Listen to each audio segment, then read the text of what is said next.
I was wondering if did you grow up in Woodlawn? No, I didn't grow up in Woodlawn. Okay. I went to high school in Woodlawn. I graduated from Hyde Park High School in 2010, and then I started organizing in Woodlawn the same year that summer, but I didn't grow up here. Okay. Where did you grow up? I grew up on the south side of the city, not particularly in like one neighborhood because my mom was a low income single parent, so we bounced around a lot. So I've stayed in areas like the Low End and Inglewood. I spent a good amount of time in South Shore and the East Side. Is where my mom lives now. Is where my family has lived all most of my life. So if I had to pick a neighborhood, it'd probably be like the South Shore neighborhood. Okay. Cool. I'm just curious. Um, I guess can you introduce us to yourself and like what you do? Uh, So I'm Veronica Morris Moore. I am a youth organizer with Fearlessly by the Youth and Southside Together Organizing for Power. I am a black queer woman. That's what I choose to identify as. I am currently 22 years old. A student of the movement, meaning I'm not really in college. Dropped out because I just couldn't deal with the conservative ideologies, the racism, just in the peer conversations. I was just over it. So I've been organizing for going on 5 years.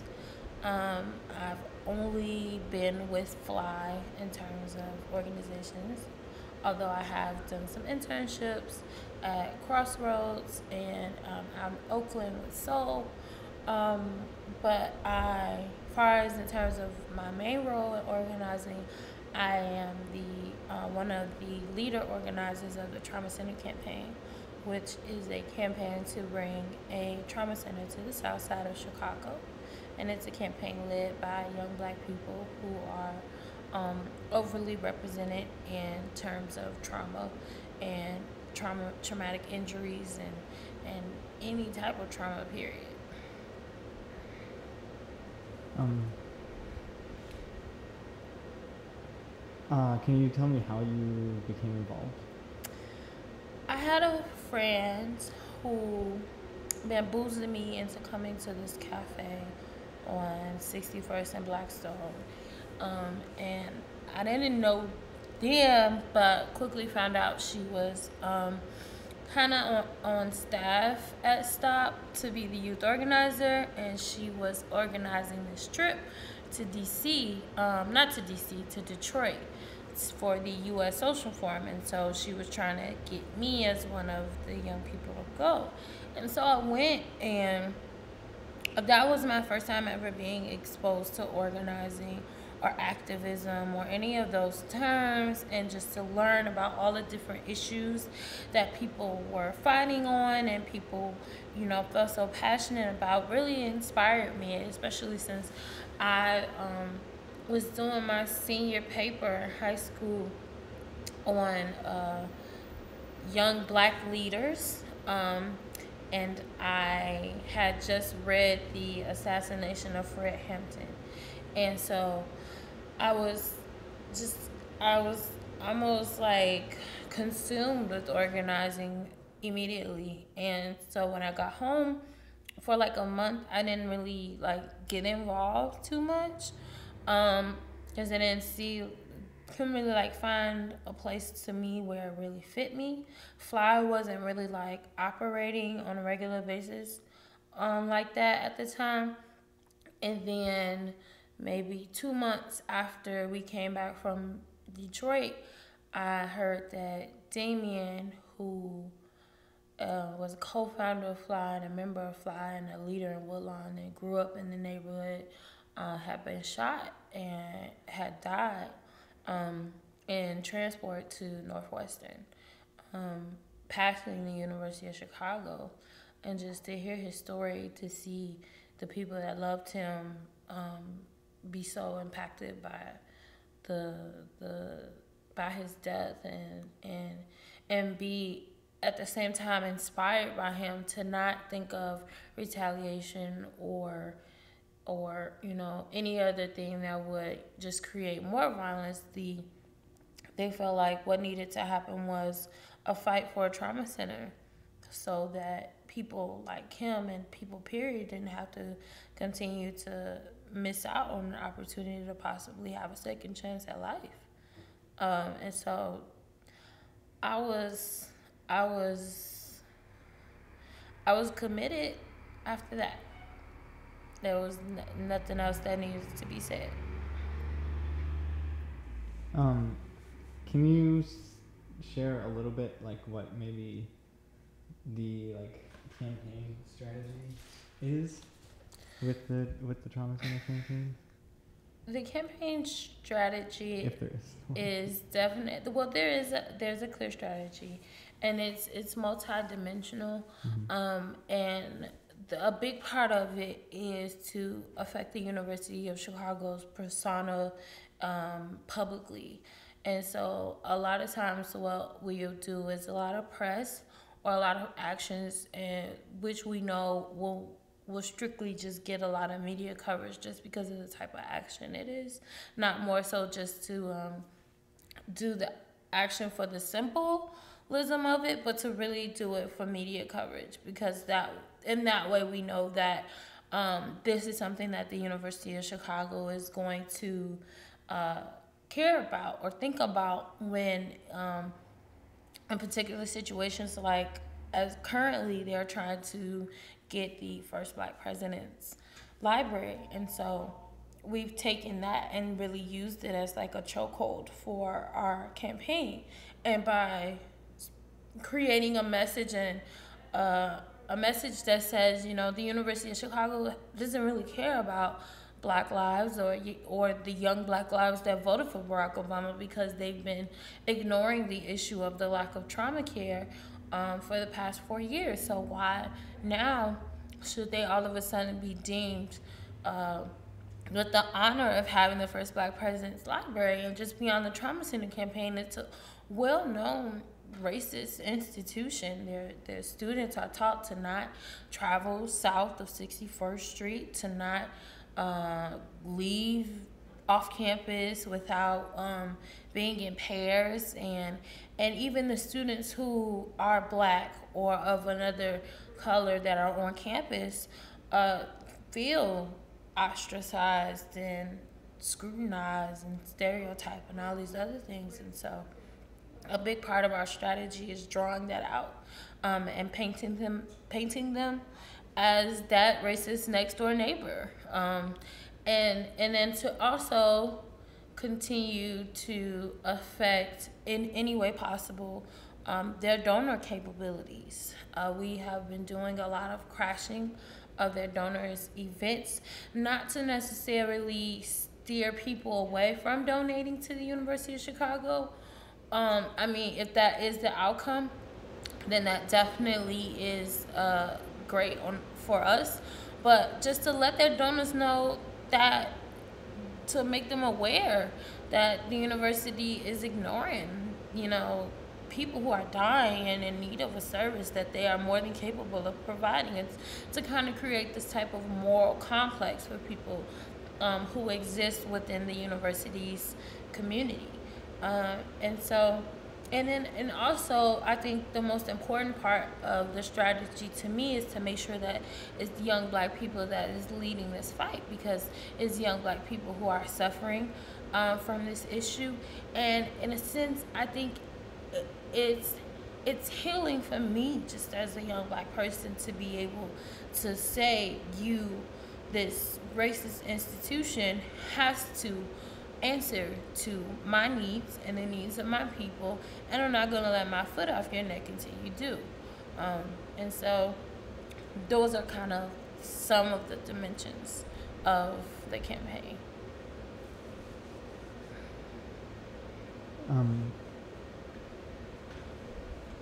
So I want to ask, like, do you think that it's successful? I guess. I mean, I can't. I know it's successful. In the first couple of years, didn't seem like it, but definitely this last year was a great year for us.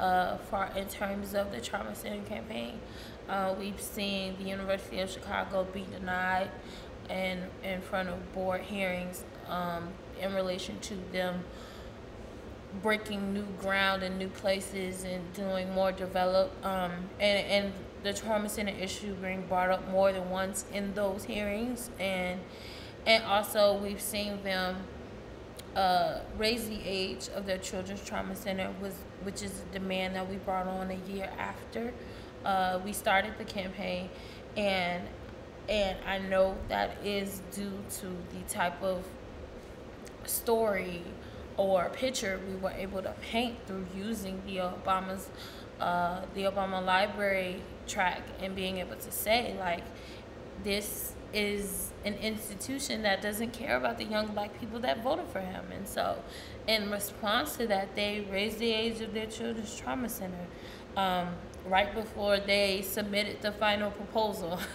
So I definitely, without doubt, believe that our strategy is working. Can you tell me, like, what the current status is, I guess, of the campaign? Like, where, where you are? The campaign is in what I've been calling a do or die moment. We have created powerful leverage using the Obama Library narrative, and it's March now, and so it's deciding time for that library. And so we're in a moment where everything that we do is really going to either push us towards our goal or push us further back. And I think we're honestly closer than we may seem to be. And so that's why I say it's do or die, because if we don't do what absolutely is going to be critical in terms of continuing to push the University of Chicago into a corner, we hate to think of this, but we may see the campaign in a way kind of die or dwindle down a bit. And so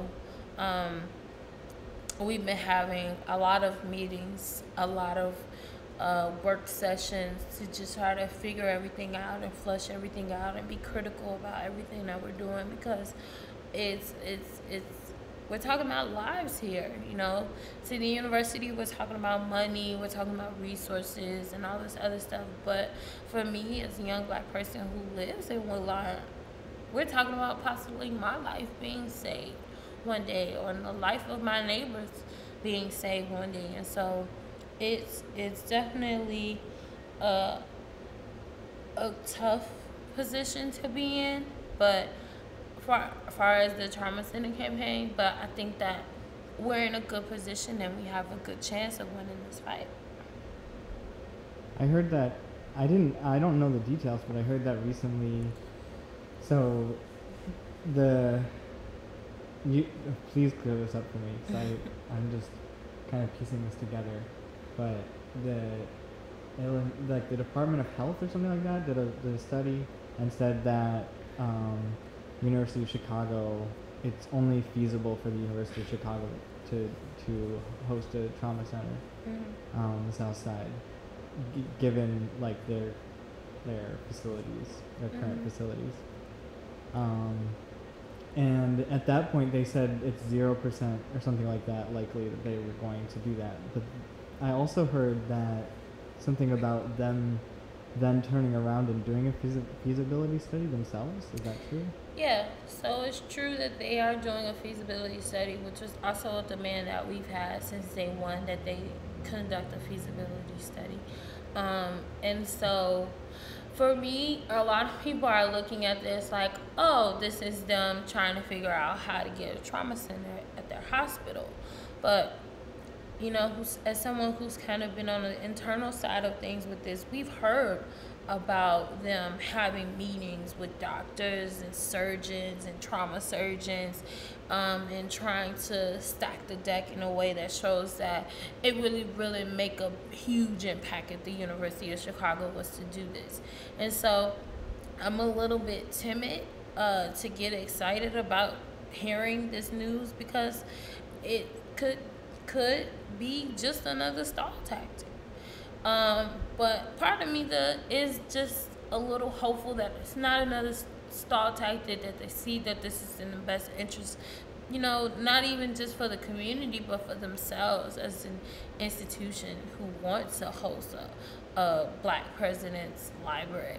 And so I'm hoping that they'll do the right thing. They won't doll up the numbers in their favor, and they'll open up a trauma center on campus.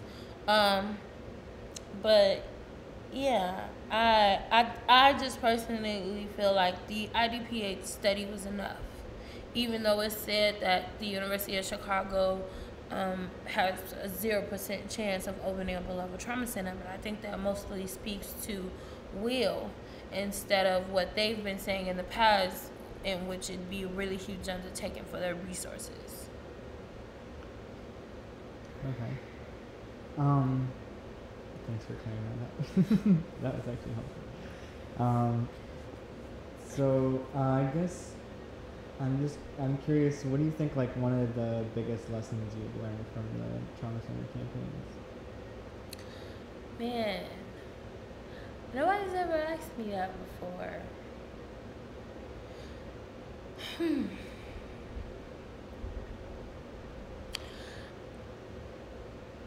Well, I think the first thing that comes to mind,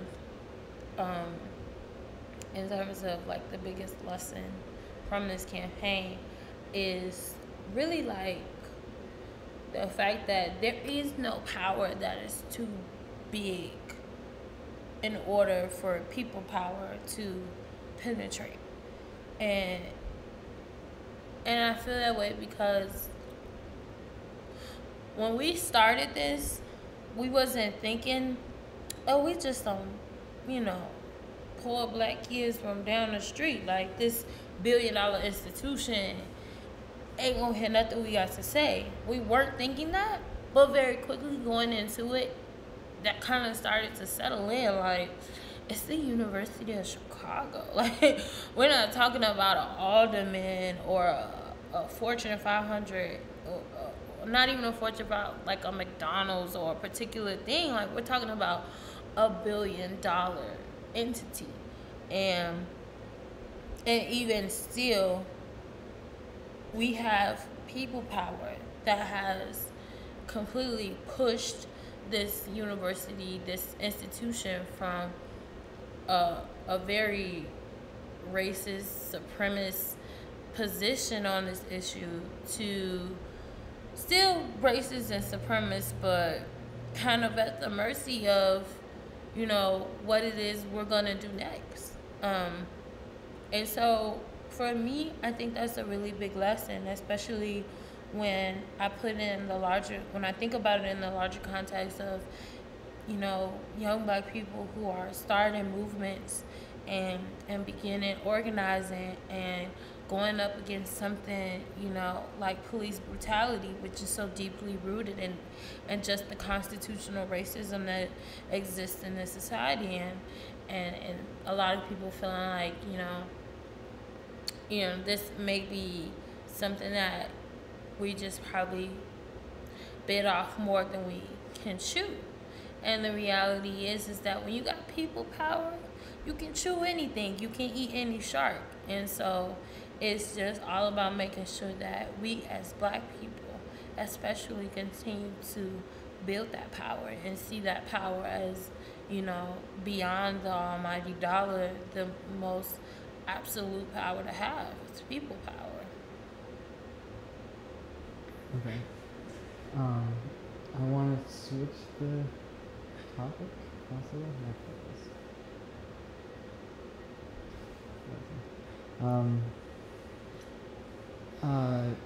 To the Audi Home campaign. Mm-hmm. So, I guess I also heard that recently Tony Preckwinkle said that she was going to give, I guess, $500,000 or $1 million. How much was it? $500,000 to fund restorative justice hubs around the city. What do you think what does that mean for that campaign? It means everything for that campaign. Fly started 7 years ago with the restorative justice campaign to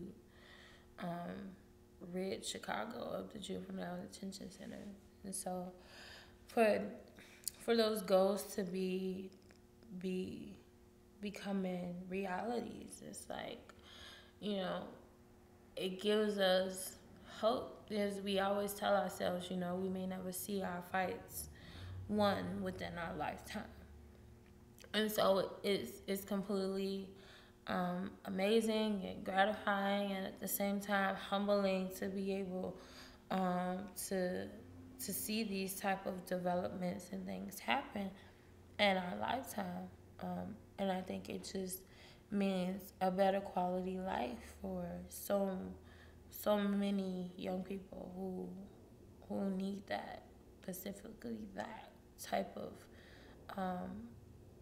resource in their life. Mm-hmm. And so what exactly is the money like? So I'm guessing you need to like apply for some of the money through like a grant or something like that, or? I'm not necessarily completely informed about the distribution of, like, how the exact distribution of those funds would work. But I imagine it being the city that's probably the way that they'll do it, put it into some type of grant fund that people will have to apply for and jump out through all these type of hoops to get to.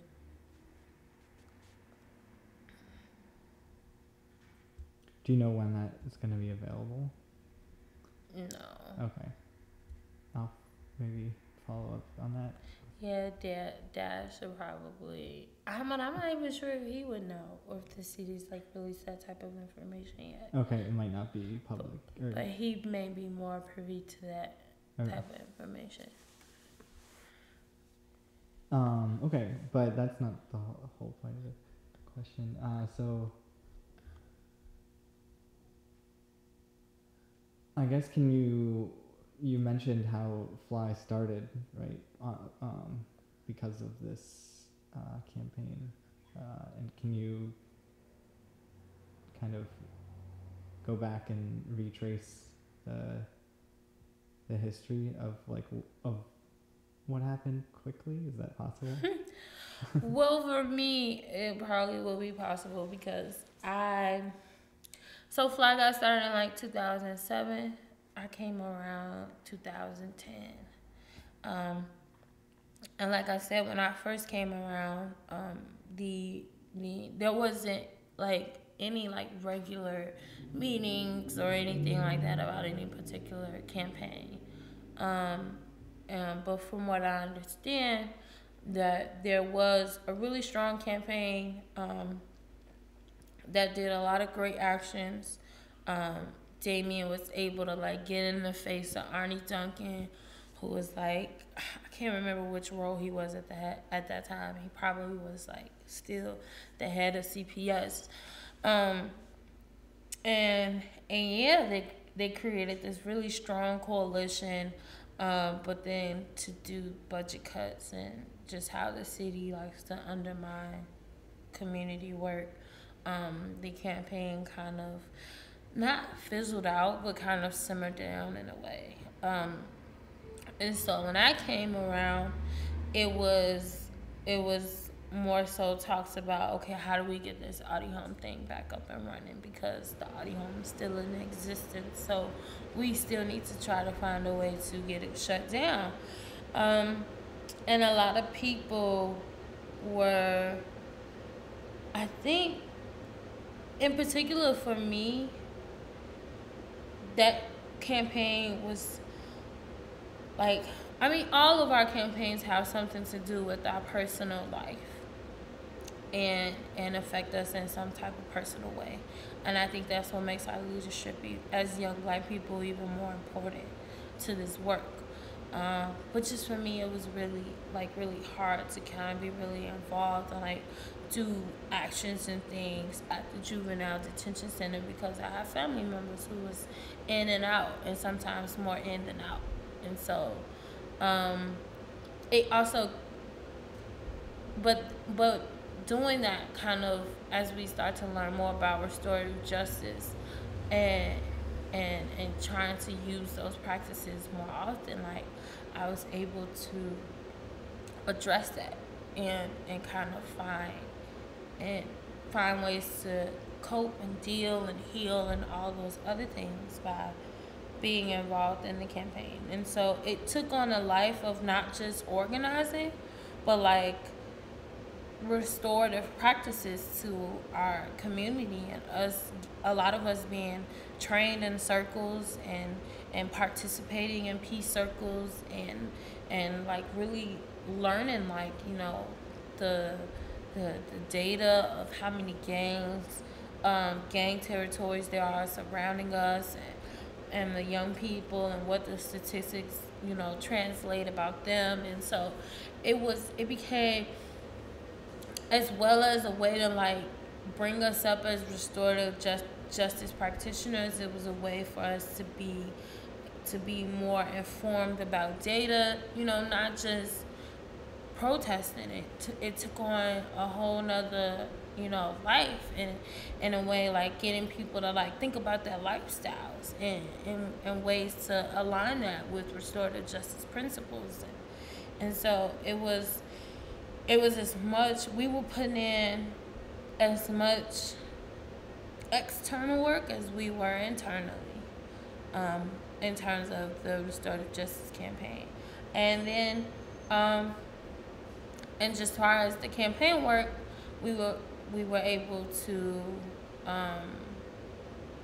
build another coalition and get some of that strong foundation back that was missing from the campaign.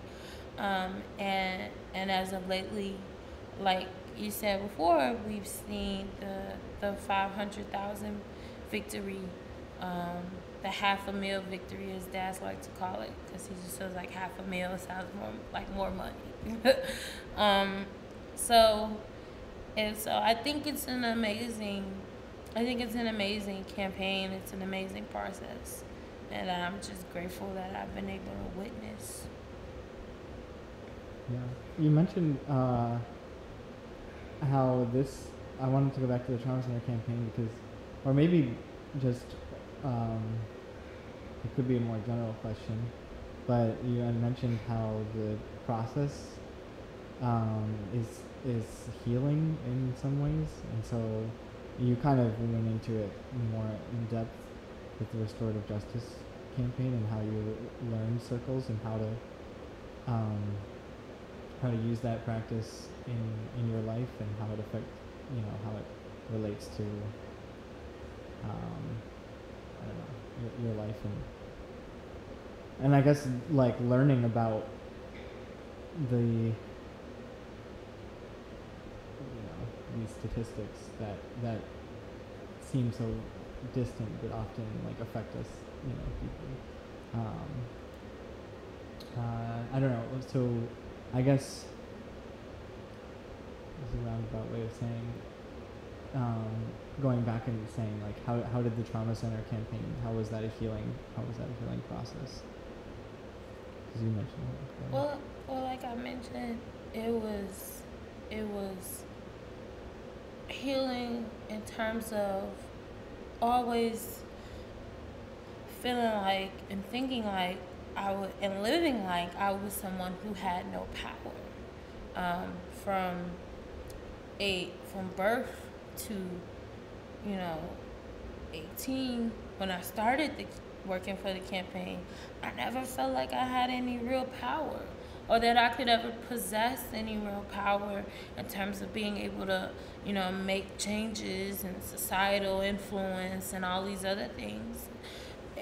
And never thinking that I had those capabilities. Never seeing myself doing those things without having a degree or some money or something like that. And so after 4 years, I've been able to do all that and more with still no degree and still living in Woodlawn with no money. So it's like, you know, just the Trauma Center campaign gave me and so many other young people the ability to like tap into that power, which was such a confidence booster, a self-esteem booster, and then also just like that empowerment that you build within yourselves, and then you're able to build that within the community, which I feel for me is so much stronger than just being self-empowered. When you can, you know, be part of an empowered community, I think is more powerful than anything. And so if there was healing through that, there was healing through being able to to to just talk to people who have lost loved ones, who've had to travel so far to be helped, and being someone who's had friends that have been shot and had to travel really far. And, fortunately, nobody in my life has ever passed away from gun trauma, but there's people in my life who have had to suffer it. There's people in my life who've had people who have, died because of it. And to feel like, I know I can't stop, gun trauma or gun violence, but here is something that I'm doing to try to help my people deal with that. And so for me, I found healing in that. And then I think the last part of it that was really healing for me was, I think I have to be like, and this may sound crazy, but like working with white students who come from money and whatever, for me is healing, because I never had those relationships, and just being a black person and dealing with going to a white grammar school and all the racist things that kids do, and it's just like I never seen myself feeling like I could trust someone who wasn't black, wasn't of the same low income class as I was. And so I'm not gonna say I just love all white people now, but it definitely was good for me to be able to do that, because like Dr. King says, you can't push out hate with hate. And so that was healing for me too.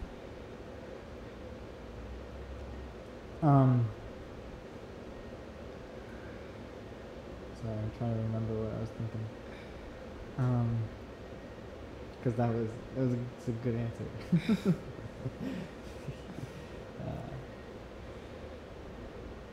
Oh yeah, maybe this is just a comment. I don't know. You might want to speak on it.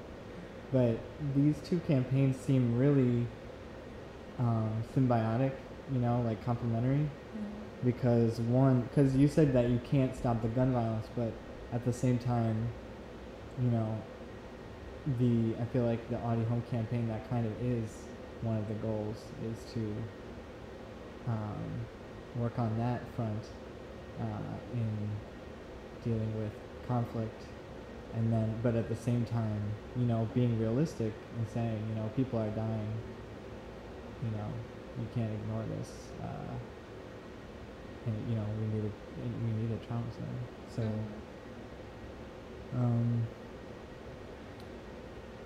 I don't know. I think that's really beautiful, and I think it probably came out of, just need, not necessarily like it.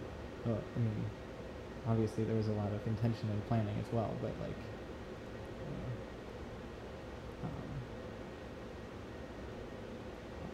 I've heard, like the stories about Damien, how like these are really, like you said, really close to your lives. I don't know. Do you want to speak on that?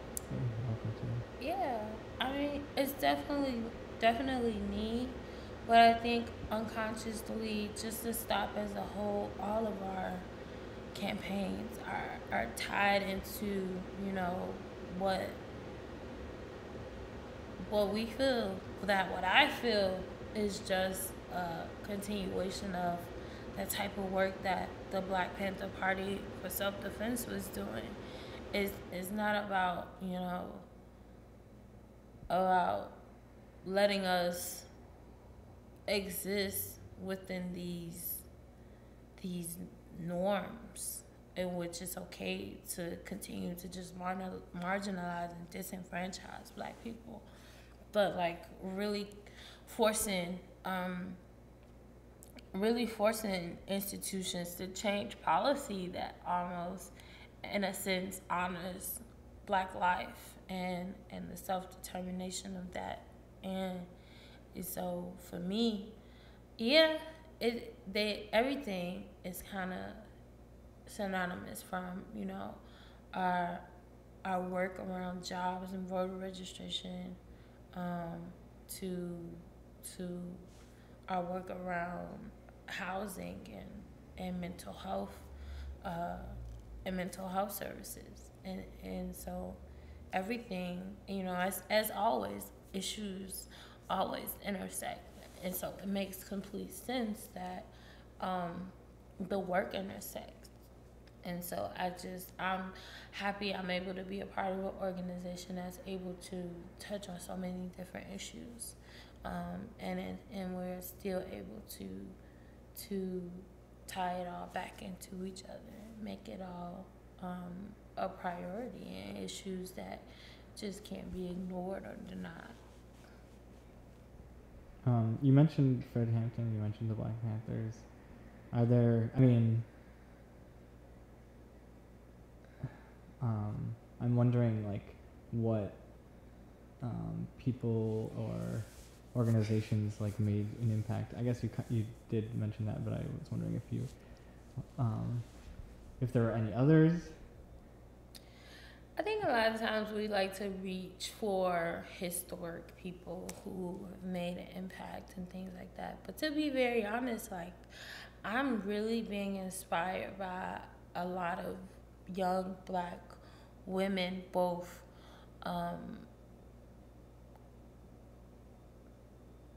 both kind of in the movement, and those Black women who are kind of outside of the movement. I just think it's amazing to me the leadership that Black women are able to exude and manifest in other people, and I think that when allowed to be self-determined, Black women make inevitable changes, and just spark an entire generation, and just take a moment and think. Like, I'm really inspired by Alicia Garza, just like someone who's been able to see her both, like, when she was the executive director at Power, and then also see her, like, on my TV screen, and in terms of the Black Lives Matter movement, and then even people like Charlene Carruthers, who's a Chicago native and has traveled the world and